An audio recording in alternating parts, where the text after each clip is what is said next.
오늘 인사는 정규원 문중의 문장 어른께서 해주시기로 하셨습니다.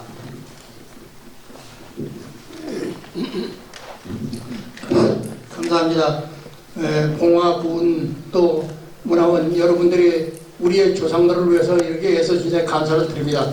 훌륭한 조상을 둔 후손으로서 앞으로 열심히 살아가겠습니다. 감사합니다.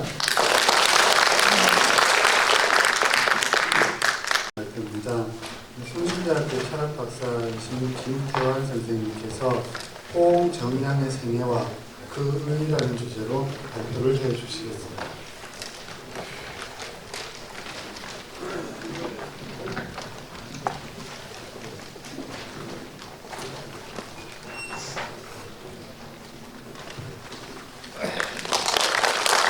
안녕하십니까. 방금 소개받은 김태환입니다. 제가 이 주제를 의뢰받았을 때 사실 좀 부끄럽게도 저도 봉화 봉성 출신인데 고등학교 때까지 이 봉화에서 나오고 또 대학을 서울에서 다니게 돼서 서울에서 보낸 세월이 더 많아진 것이죠. 근데 어쨌든 봉화가 태생이고 고향이고 봉화에 늘 해마다 몇 차례씩 드나들면서도 태백 오현에 관해서 사실 잘 몰랐습니다. 제가 워낙 견문이 짧기도 하고 또 요즘 이제 현대 사회에서 이런 유교라든가 전통 문화에 대한 가치 이런 것들이 좀 상당 기간 평가절하되면서 거의 외면당하다시피 했고 또 봉화가 가지고 있는 그 독특한 문화적인 정서 때문에 자기 문점과 별 관련이 없는 사람들은 잘 모르기도 하고 그래가지고 저도 그래서 이 태백오현이라는 말을 어렴풋이 들어도 특별히 크게 관심을 갖지는 않았었는데 이번에 이렇게 의뢰를 받으면서 우리가 저가 정말 부끄럽기도 하고 저도 공부를 조금 하면서 살았는 사람으로서는 정말 부끄럽기 짝이 없었습니다. 그래서 이번에 홍정양에 대해서 이렇게 자료를 제가 받고 그 자료를 들여다보는 과정에서 참 공부를 좀 너무 못했구나 하는 생각도 들었고 또 앞으로의 역사적인 인물의 의미를 정확하게 좀 들여다보고 또 그 인물의 의미가 오늘날에 어떤 의미를 갖고 있는가를 알아야만 우리가 문화적으로도 더 선진 지금 우리가 경제적으로는 세계에서 열손가락에 드는 그런 나라가 돼가고 있죠. 6.25 한국전쟁이 끝나고 정말 밑바닥에서 전 세계에서 가장 못 살던 나라에서 이제 세계에서 10번째 잘 사는 나라로 들어섰는데 거기에 걸맞게 문화적인 수준이 높아야 이제 의미가 있다고 생각합니다. 그런 점에서 이번에 홍정양 선생을 제가 공부를 하고 이렇게 여러분들 앞에서 이야기하게 된 게 저한테 굉장히 소중한 기회가 되었습니다.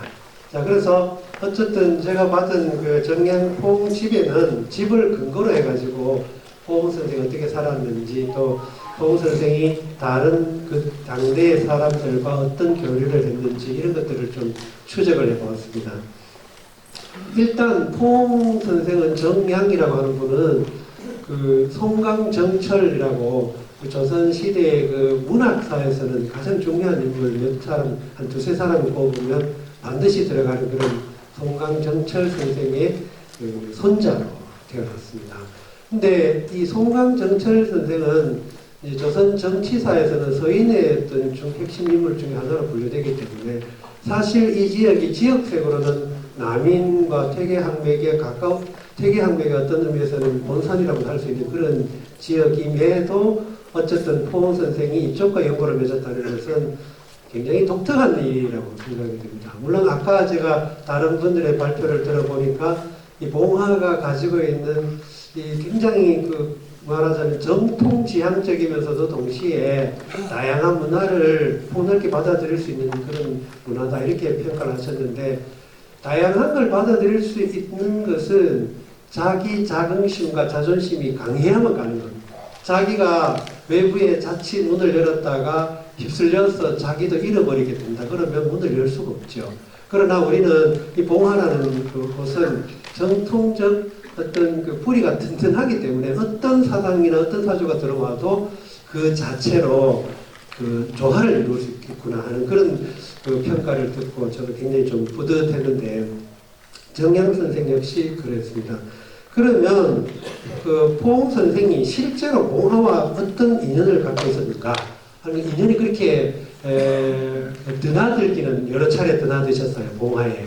그리고 또 봉화에 이렇게 응거하실 때마다 이제 가족의 직계 그 좀비 속의 상을 여러 번 당하는데 그때마다 초장은 대체로 봉화에서 그 장례를 치렀다가 이전을 하셨는데 오늘 제천에서 여러분이 오셨는데 이 제천 쪽이 그 포옹 선생의 후기의 어떤 그런 연고와 밀접한 관련이 있더라고요. 근데 봉화에서는 여러 차례 이제 중간중간에 이렇게 잠시 응건하시기도 하고 또 태백오현이라고 하는 이 공통된 주제로는 사실 인연이 깊지는 않습니다.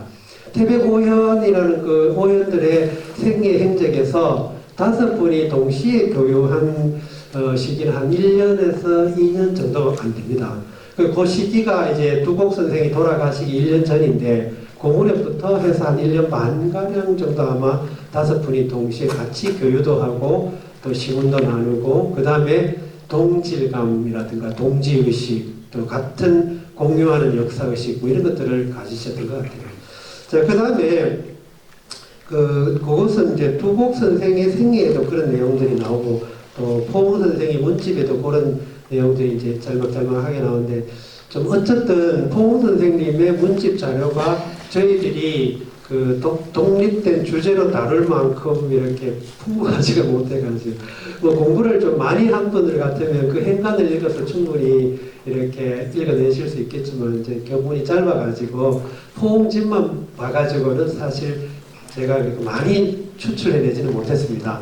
좀 더 시간을 두고 예를 들어 시문과 편집글 같은 것을 좀 더 깊이 연구한다면 상당히 그래도 많은 내용들을 끄집어낼 수 있을 것 같더라고요. 자, 일단 포옹의 생애에 대해서 사실은 이렇게 말씀드린 건 제가 몰랐기 때문에 어떤 의미에서는 제가 포옹을 제대로 좀 들여다보는 계기라는 뜻에서 이 내용들을 좀 생애나 연보 이런 것들을 특별히 좀 정리를 좀 많이 했습니다. 자, 57쪽에 포옹의 생애에 있는데 거기에 읽어보겠습니다. 정향은 1600년 4월 17일에 서울에서 태어났고요. 나면서부터 타고난 자질이 매우 특이하였으며 어려서부터 고든 것을 좋아하고 굽은 것을 미워하였으며 아이들이 때를 지어서 어른을 속이는 것을 보면 물리쳐서 어울려 놀지 않았다. 누가 음식을 주면 반드시 부모에게 드렸고 비록 놀이를 하고 잡스러운 일을 하더라도 반드시 명을 받은 뒤 하여서 사람들이 허성스러운 아이라고 일컬었다. 자, 보통 일반적으로 역사적 인물에 대해 생애를 처음 표현할 때 연보를 작성하건 뭐 묘갈명이나 묘지명 여러 가지 작성하더라도 일반적으로 이 인물의 특징을 태어났을 때 그 어린 시절의 유년기의 상황을 이렇게 행적이나 일화 같은 걸 하는데 언급하는데 그 이유가 상당히 보면 기본적으로는 이제 길이는 말이 돼 있죠. 거의 대부분 역사인물을 말할 때는 다 길입니다. 뭐 나쁜 설령 좀 이렇게 역사적 행적이 문제가 있는 사람이라 하더라도 어렸을 때인데 이 정양 선생도 우리가 상투적으로 어렸을 때부터 이렇게 훌륭한 인품을 가졌다라고 했지만 자세히 들여다보면 여기에서 정양 선생이 특별히 다른 그 평가들과 달리 상당히 예민했다는 걸 알 수 있습니다. 섬심성이. 예민했다는 것은 그 외부 상황에, 외부에서 주어지는 상황을 남들보다 민감하게 느꼈다는 것이죠. 그런 점이 있었던 것 같고, 그 다음에 그러한 자질이 6세 때 기록에 아주 특별한 경우로 나타나는데, 모친 홍부인의 상을 당하여서 먹지도 않고 소리내어 물기를 성인처럼 말했다. 어른처럼 말했다. 그래서 탈의하고 알아서 거의 구제할 수 없을 지경이었는데 외조부 참의공의 부인 박씨가 밤낮으로 안고 먹여주었다 했죠. 그러니까 6세 때 어머니 상을 당하기 때문에 아주 민감한 자질을 가진 사람으로서는 유년기에 어머니 상을 당한다는 것은 자기의 존재의 어떤 근본적인 절망감과 또는 비극이죠. 그래서 그 이듬해 거의 병에 걸려서 거의 죽을 지경인데 어머니를 잃은 6세, 7세 아이니까 뭐 정말 심리적으로도 큰 타격을 받았고 실제적으로 돌봐주는 사람이 많지 않았던 것 같아요. 그래서 거의 죽을 지경인데 외조모 박 씨가 똥을 맛을 봐가면서 병원해가지고 나왔답니다.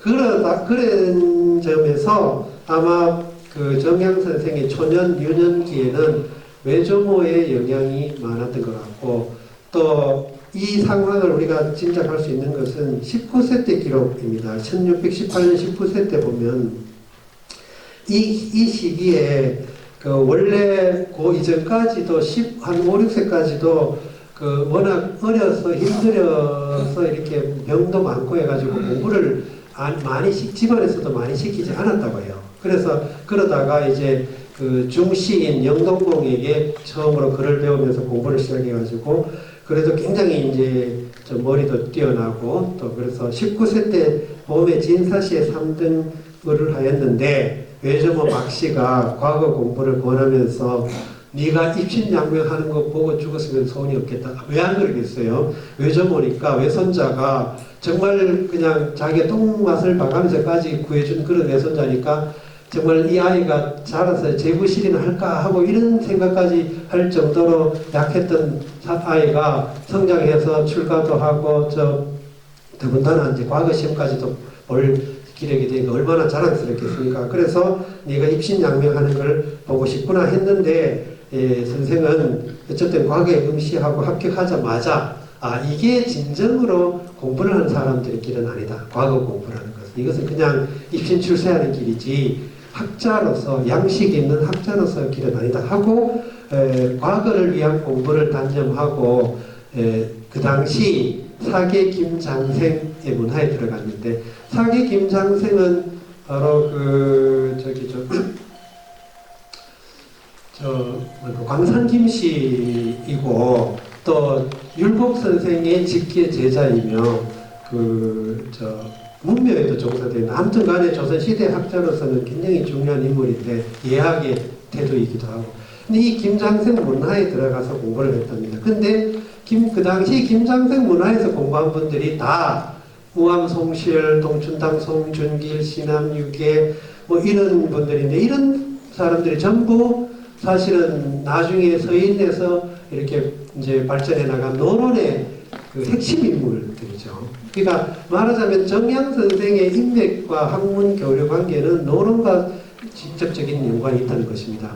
그래서 실제로 그 정양 선생의 문집에 들여다봐도 시문은 뭐 당연히 이제 주위에 있는 사람들과 또 태백오연과 주고받은 시문도 몇 편 있기도 하고 또 그러지만 그리고 또 벼슬이 내려졌을 때 그 벼슬을 사양하는 그 편지 같은 거, 기사 같은 게 들어있지만 실제적으로 이분들이 과거 역사 인물들이 살았던 행적을 추적하는 사실상 중요한 자료가 편지글인데 이 편지문을 보면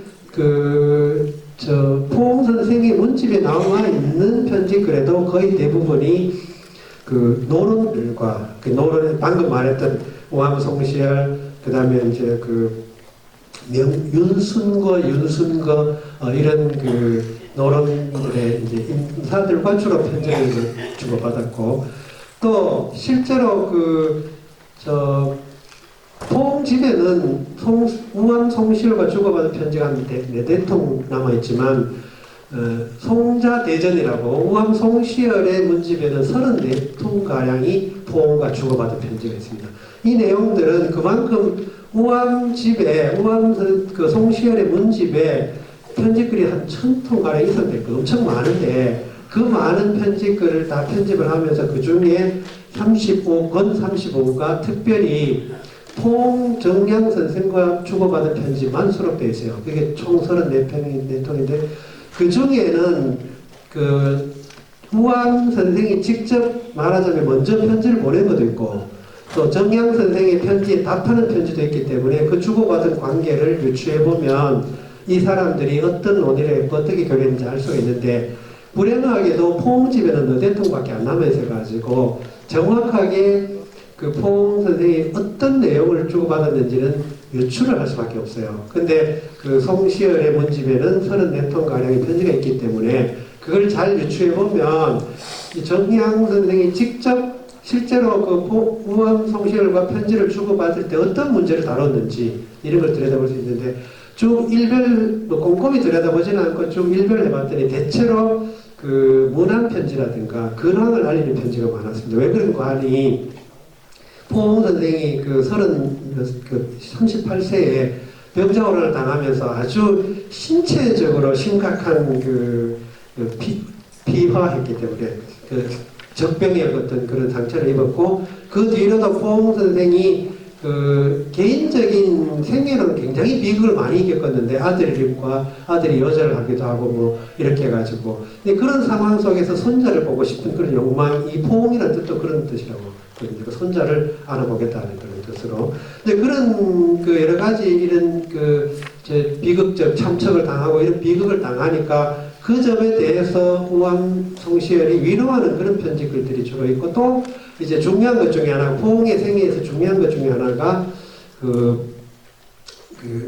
송강 정철의 행정이라든가 연보 정리라든가 이런 그 문집 가계에 대한 그런 문헌들 정리하는 일들이 포옹이 중요한 일 중에 하나였는데 이 과정에서 우암 송시열과 많은 논의를 했었어요. 그 내용들이 이제 있고 또 그 포옹 선생이 학문적으로는 말하자면 뛰어난 학문을 표현한 기록한 내용들이 자치 통감을 핵심적인 내용을 뽑아가지고 해설을 단 자치정화라는 책과 또 주자 어류에 대해서 또 중요한 구절들을 메모해가지고 설명한 이런 책들이 있는데 지금 그 책은 제가 찾아보지 못했고 그 책을 발간하거나 간행하거나 저술하는 과정에서 우암 송시열과 이렇게 말하자면 편지를 통해 가지고 의견을 구하는 내용들이 많습니다. 그래서 그리고 또 중요한 편지 중에 하나는 바로 예에 관련된 이제 논의인데 이것도 그렇게 많지는 않아요. 편지 내용이 많지는 않지만 어쨌든 포옹이 어떤 예학관념을 가지고 있었는지 왜냐하면 그 시기가 이제 숙종, 현종 이렇게 그 인종 이후에 효종, 숙종 거치면서 예송이라고 하는 그 조선 역사에서 또 중요한 그런 사안과 정치 사안과 관련이 있었기 때문에 이들의 예의 어떤 기본 관념이 어떤 건지 이런 것들을 들여다볼 수 있는데 나중에 가래 그 요로글이라는 책을 있는데 그 책을 편찬할 때 6개가 편찬하는데 그 편찬할 때 그 포옹 선생이 상당히 많은 그런 그 토론을 해줬다고 되어 있어요. 근데 이 문제가 나중에 조선 후기에 다시 거론이 되는데 이 6개의 후손 중에 어떤 정치적 사건으로 연루되면서 이 사건의 가래 여러 개 편찬 경위에 대해서 포옹 선생이 어떤 관련이 있는지 이런 것들을 다루는 내용들이 또 나오기도 합니다. 자, 이게 시간이 많지 않아 가지고 자세히 말씀을 드릴 수 없고 59쪽에 보면 구체적으로 그 포옹 선생이 어떤 일을 겪었는지의 연보의 기록입니다. 59쪽 그 1636년 37세와 1637년 38세 이 단락을 읽어서 여러분들에게 포옹이 구체적으로 어떤 일을 겪었는지 한번 말씀드리겠습니다. 37세에 도적이 이르러서 이 도적은 이제 청을 말하죠. 만주죠. 대가는 남한산성으로 들어가고 종묘와 사직은 강도로 들어갔다는 소문을 들었다. 선생은 이때 풍진 묵사에 있었는데 중시 영동공과 가족들과 함께 의논하기를 세력의 신하가 어찌 죽음에서 달아나 무차히 살겠는가 하고 가족을 이끌고 강화로 들어갔다. 그때 강화로 피난을 갔었죠. 그 다음에 1637년 상황인데 정월에 성이 함락되었다. 영동공 부처가 모두 해를 당하였고 선생은 바다에 뛰어들어 죽으려고 부인 이씨, 계수 서씨와 해안가로 나갔는데 갑자기 적을 만나 굴하지 않고 패도를 들고 스스로 찔렀습니다. 이씨, 서씨는 차례로 지르고 선생은 세 차례 지르고 쓰러졌는데 오히려 절명하지 않았다. 적이 연달아 화살을 5대를 쏘아 맞췄는데 한 대가 왼쪽 눈을 맞춰서 실명하였다. 적은 생사를 확인하려고 철편으로 마구 때리고 가버렸다. 조금 뒤 이 부인이 깨어나서 선생을 부축하여 깨끗한 곳으로 갔다. 서씨도 깨어났다. 선생은 숨을 쉬기 시작하자 부인에게 말하기를 나는 조금도 목숨을 보존할 수 없으니 만이산 아래 묻어서 까마귀와 솔개밥이 되지 않도록 해줘 하였다. 계수 및 조카를 생질 최항에게 부탁하면서 나는 반드시 죽을 터인데 너는 이 모자를 구제하여서 정시 핏줄이 끊어지지 않게 해다오 하였다. 기어서 중시와 형수의 시체를 찾아서 염을 하고 매장을 하였다. 적이 병사를 거둬 강을 건너서 천지가 이미 뒤집혔다는 말을 듣고, 이 천지가 뒤집혔다는 말인지 아마 인조가 항복했다는 그런 걸 뜻하는 것 같습니다. 저도 모르게 실성통곡을 하였다. 마침내 세상의 뜻이 없어서 영동 삼척 50천 상동에 은둔하여서 약을 캐고 열매를 따서 생계를 잇고 정주 성리서를 읽으면 밤낮 그치지 않았다. 그러니까 처음에 병자호를 당해가지고 수습된 다음에는 영동 삼척 은거를 했었어요. 그러다가 다시 이제 봉화로 내려오셨는데, 봉화와 관련된 그 내용은 61쪽에 1655년 거기에 구체적으로 기록되어 있습니다. 임기가 만료되어서 태백산 도심리에 돌아가 집을 짓고 거처하였다. 대체로 선생의 평소 뜻이었다. 평소 태백산 아래 들어가야 살아야겠다고 생각하셨던 것이죠. 방 하나를 깨끗이 쓸고 오정의 서적을 탐독하고 연구하며 밤에는 반드시 글을 지었고, 뜻을 함께하는 재연, 두곡 홍우정, 각금당, 심장세, 잠은 강흡, 소르당, 홍석공과 약속을 하여 스스로 마을 하나를 이루고 서로 물외에 소유하며 종신의 개축으로 삼았다. 매양 남한산생의 수치를 말하게 되면 계연이 눈물을 흘리고 이어서 큰 소리로 노래를 읊었다. 집 뒤에 몇 층으로 돌을 쌓아서 대를 만들고 매달 초하루에 여기 올라 서쪽을 바라보며 한숨을 쉬고 매번 의황제 명리의 마지막 의종인데, 의종의 회의를 당하면 반드시 통곡을 하였다. 세상에서 태백오연이라 한 것이 이것이. 요게 말하자면 요 이제 행적이 태백오연을 같이 묶을 수 있는 중요한 그런 사적이었고, 또 이것이 이제 이 5분들의 그 절이라는 게 뭔지, 그 절이의 어떤 그런 내용들을 이제 전해주는 증언이라고 할 수 있겠습니다. 그 다음에 내용들은 이제 포옹의 학명과 교육인데, 교육 역시 아까 말씀드린 대로 주로 송시열과 주고받은 편지가 제일 많고, 포옹집에는 안 나와 있지만 같이 교류했던 인물들, 그리고 그 다음에 포옹집에 있는 그 만사라든가 묘갈명이라든가 뭐 행장을 기록해준 사람들의 문집을 뒤적여 보니까 상당히 많은, 그러니까 논문에 아주 핵심 거주했던 인물들이 다 포옹에게 보낸 편지가 남아 있습니다. 그러니까 포옹집에는 많이 수록이 안 돼 있는데, 예를 들어서 뭐 송준길, 유계, 윤선거, 윤문거, 이유태 뭐 이런 명제 윤정의 글에도 있고요. 이명환이라고, 백주 이명환이라고 하는 유명한 또 학자인데, 이런 사람들의 문집에는 보면 많지는 않지만, 그 송시열만큼 많지는 않지만 여대 통 이상의 편지글들이 수록되어 있습니다. 그런 것들을 같이 이렇게 교차해서 보면 포옹이 어떤 삶을 살았고 어떤 학식을 가지고 있었는지 알 수 있을 것 같습니다. 그러나 실제로 포옹이 그 정치적인 이력이나 학문 이력에 대해서 남겨놓은 포옹집 내용에는 거관절목이라고 하는 기록과 또 몇몇 글 통해 가지고 포옹이 정치적으로 어떻게 행정을 했는지 이런 것들을 들여다볼 수는 있습니다. 그러나 역시 그 글이 많지 않아 가지고 제가 다 추적을 다 못했습니다. 69쪽에 이제 보면 중요한 글이 하나 있는데, 의료사단 발이라고 하는 발문이라는데, 여기 보면 포옹 선생이 학문을 어떻게 생각했는지 이런 것들이 나타나 있습니다. 시간 관계상 뭐 여기 정리를 해야 될 것 같고, 이상으로 어지러운 글인데 들어주셔서 대단히 감사합니다.